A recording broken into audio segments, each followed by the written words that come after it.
Hello friends, welcome to our YouTube channel UGC NET commerce made easy.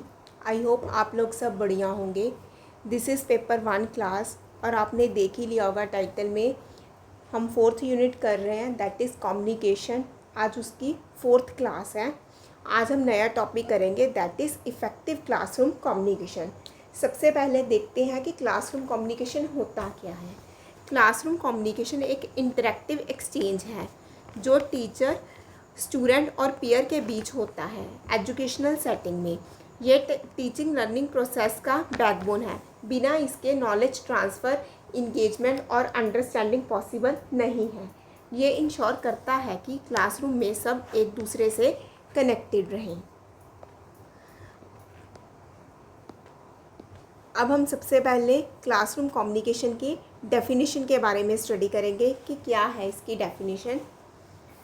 Classroom communication में 3 तरह के interactions होते हैं।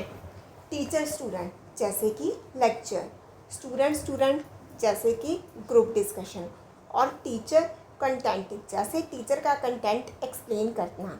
इसमें वर्बल मतलब वर्ड्स, नॉन वर्बल मतलब गेस्चर्स, एक्सप्रेशंस हो गए, और डिजिटल एलिमेंट्स जैसे कि स्लाइड्स हो गए, एलएमएस हो गए, ब्लेंड होते हैं। ये कॉम्बिनेशन कम्युनिकेशन को रिच बनाते हैं। की मॉडल्स देखते हैं। की मॉडल्स हैं बर्लोस SMCR, जैसे कि आप स्क्रीन में देख रहे हो। मतलब सोर्स, एस मतलब सोर्स, सोर्स मतलब टीचर, मैसेज, एम से मैसेज, मैसेज मतलब कंटेंट। थर्ड है चैनल, चैनल मतलब मीडियम, मतलब किसके थ्रू जा रहे हैं। नेक्स्ट आता है रिसीवर, आर से रिसीवर मतलब स्टूडेंट।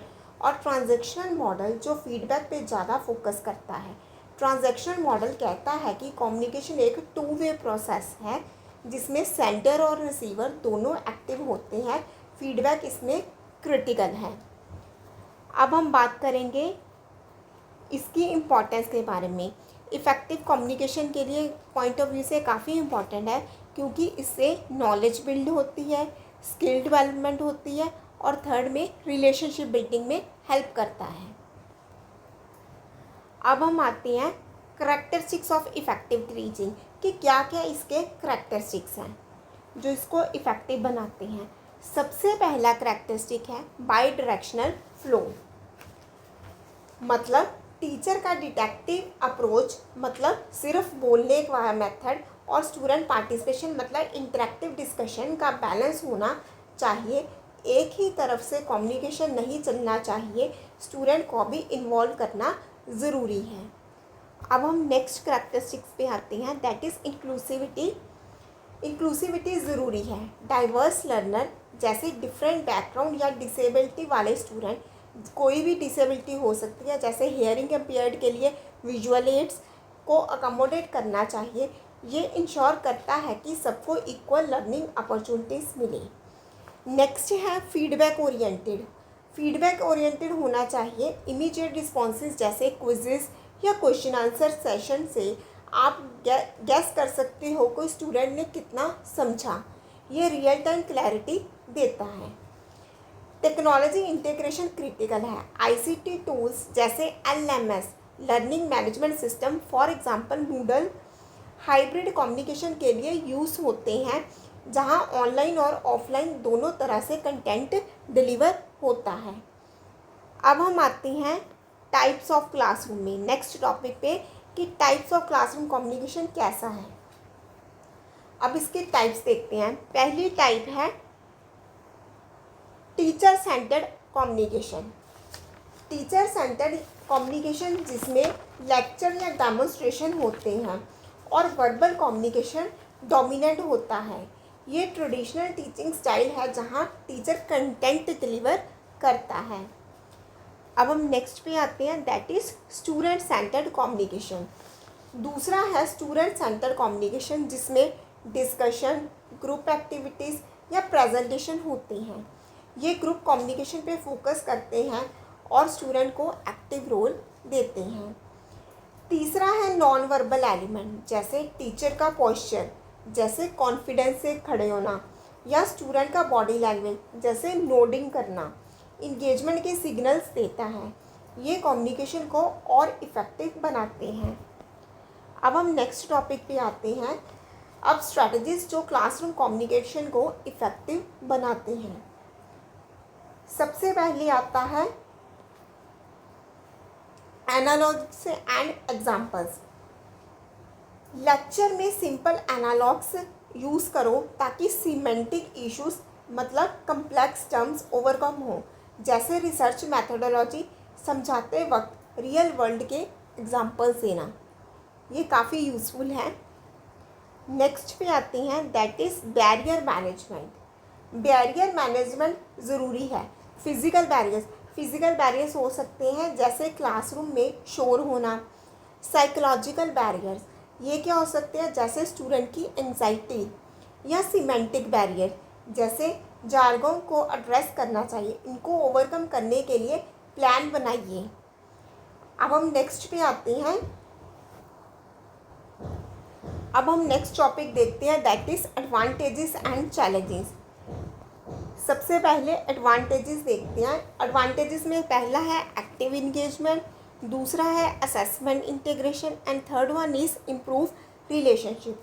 सबसे पहले डिस्कस करेंगे एक्टिव इंगेजमेंट। एक्टिव इंगेजमेंट के लिए थिंक पेयर शेयर जैसे टेक्निक्स यूज़ करो जो ग्रुप डायनामिक्स को इम्प्रूव करें, या कल्चरल एग्जाम्पल्स दो ताकि इंटरकल्चरल रेलेवेंस हो। ये स्टूडेंट को इन्वॉल्व रखते हैं।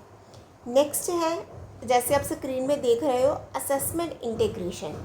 असेसमेंट इंटीग्रेशन में डिस्कशंस के दौरान वर्बल फीडबैक दो या नॉन वर्बल क्यूज जैसे थम्स अप यूज़ करो क्विक अफर्मेशन के लिए। ये स्टूडेंट को मोटिवेट करते हैं। उसके बाद आता है वर्चुअल क्लासरूम। वर्चुअल क्लासरूम में जैसे जूम पे कैमरास अनेबल करो ताकि नॉन वर्बल क्यूज दिखे, और चैट फीचर्स यूज़ करो इंटरकल्चरल पार्टिसिपेशन के लिए। ये ऑनलाइन क्लासेस में भी इंगेजमेंट बनाए रखते हैं। अब इसकी ओवरऑल एडवांटेजेस देखते हैं। ये नॉलेज, स्किल और रिलेशनशिप बिल्ड करता है और क्रिटिकल थिंकिंग को इन्हांस करता है। इफ़ेक्टिव क्लासरूम कम्युनिकेशन से स्टूडेंट के ओवरऑल डेवलपमेंट में मदद मिलती है। अब हम नेक्स्ट टॉपिक पे आते हैं that is challenges. Large class sizes से इंटरेक्शन लिमिटेड हो सकता है और कल्चरल डाइवर्सिटी मिसअंडरस्टैंडिंग क्रिएट कर सकती है। सल्यूशन है स्मॉल ग्रुप एक्टिविटीज़ जो ज़्यादा पर्सनलाइज्ड इंटरेक्शन अलाउ करते हैं। अब हमने चैलेंजेस भी स्टडी कर लिए। अब हम नेक्स्ट टॉपिक पे आते हैं दैट इज़ ओवरकमिंग बैरियर्स, कि कम्युनिकेशन के बैरियर्स और उनको ओवरकम करने के क्या क्या तरीके हैं। सबसे पहले आता है कॉमन बैरियर्स। फिज़िकल बैरियर्स आते हैं, साइकोलॉजिकल बैरियर्स आते हैं और कल्चरल बैरियर। फिज़िकल बैरियर्स कौन से होते हैं, जैसे डिस्टेंस या शोर, जैसे क्लासरूम में बाहर का नॉइज़, मतलब बाहर की नॉइज़ जब हमें क्लासरूम में डिस्टर्ब करती है। सेकेंड आता है फिजियोलॉजिकल, मतलब हेयरिंग इशू या विजन प्रॉब्लम। फिर आता है साइकोलॉजिकल बैरियर, बायस या एंजाइटी जो कम्युनिकेशन को ब्लॉक करती हैं। नेक्स्ट आता है सीमेंटिक बैरियर्स, लैंग्वेज या जार्गोन की वजह से मिसअंडरस्टैंडिंग क्रिएट होती है। फिर आते हैं कल्चरल बैरियर्स, जैसे अलग नॉर्म्स, जैसे साइलेंस का डिफरेंट मतलब अलग अलग कल्चर में। फिर आते हैं ऑर्गेनाइजेशनल बैरियर, हियरार्की को जो कम्युनिकेशन को रिस्ट्रिक्ट करते हैं, जैसे स्टूडेंट का प्रोफेसर से ओपनली बात ना करना। अब हमने बैरियर्स के बारे में देख लिया। अब हम स्टडी करेंगे स्ट्रैटेजीज फॉर ओवरकमिंग दैम। अब इसको कैसे हम दूर कर सकते हैं। सबसे पहले आता है क्लैरिटी। क्लैरिटी के लिए सिंपल लैंग्वेज यूज़ करो और कंफर्म करो कि मैसेज समझ में आया। जैसे लेक्चर के बाद क्विक क्वेश्चन पूछ लो। इसके लिए हमें एक्टिव लिसनिंग चाहिए, सिंपल लैंग्वेज चाहिए और टेक्नोलॉजी टूल्स का यूज़ करना चाहिए।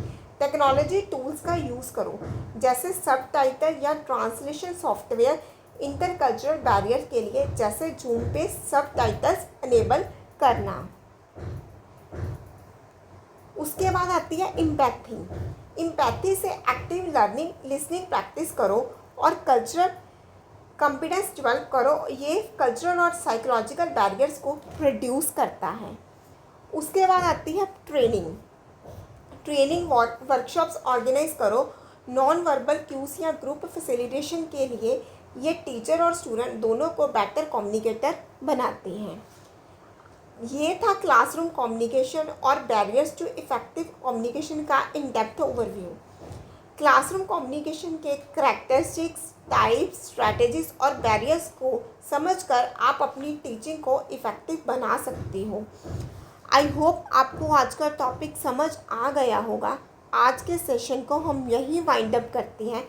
वीडियो को लाइक कर देना, चैनल को सब्सक्राइब कर दो जो न्यू है इस चैनल पे आज की क्लास में, और वीडियो को अपने फ्रेंड्स के साथ शेयर कर दो, क्योंकि इस चैनल के थ्रू आपको कंप्लीट सिलेबस करवाया जाएगा फ्रॉम यूनिट 1 टू यूनिट 10, वो भी फ्री ऑफ कॉस्ट। ओके।